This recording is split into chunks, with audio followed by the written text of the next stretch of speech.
Karibu ndugu mtazamaji wa Nyas Media katika upeo wetu wa Nipashe, ikiwa imetimu awamu ya saa 8.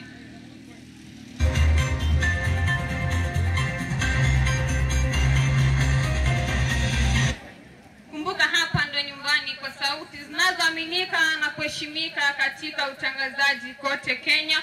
Tupate katika mtandao wetu wa kijamii Facebook, Twitter na Instagram @Nyahobi Secondary School.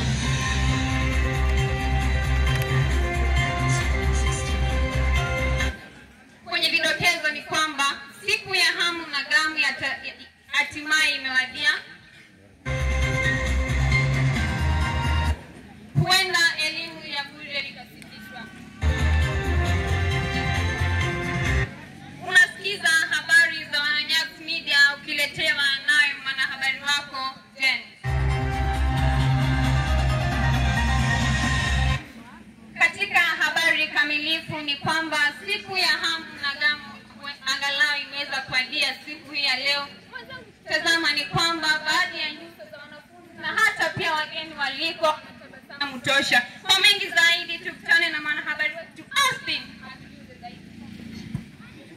Asante sana mwanahabari wetu Velma. Hapa ni Austin Aura na kupasha moja kwa moja kutoka hapa shule ya Hovi.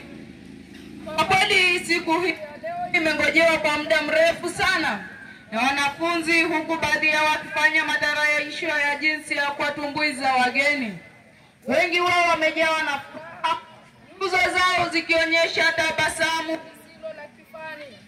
Tunatumai kuwa wageni wametuletea mambo mazuri yatokayo ya kusisimua. Kufikia hapo mtangazaji mwenza, sina la ziada ila kukurudishia hapo studio. Kwa majina ni Austin au kipenda Aura. Asante mwanahabari wangu Austin akiwa hapa shule ya upili ya Nyahobi. Kwingineko ni kwamba huenda elimu ya bure ikasitishwa. Walimu wa fedha, waziri wa fedha John Mbadi amesema kuwa ametumia asilimia 80 katika mafunzo ya elimu kwa mhula wa kwanza na wa pili. Imebakia asilimia 20 atakayotumia kwa mhula wa tatu. Mengine zaidi tupate mwanahabari wetu Sheila. Naam, kwa majina ni Sheila. Huenda elimu ya bure ikasitishwa.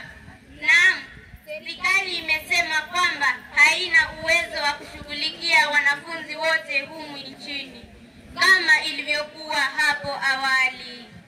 Wakisema ya kwamba huenda elimu ya bure ikasitisha, swala ambalo limeweza kushughulikiwa bungeni, limeweza kushughulikiwa shuleni.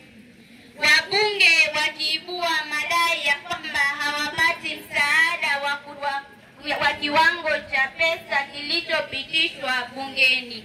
Nikiripotia runinga ya jina langu Sheila.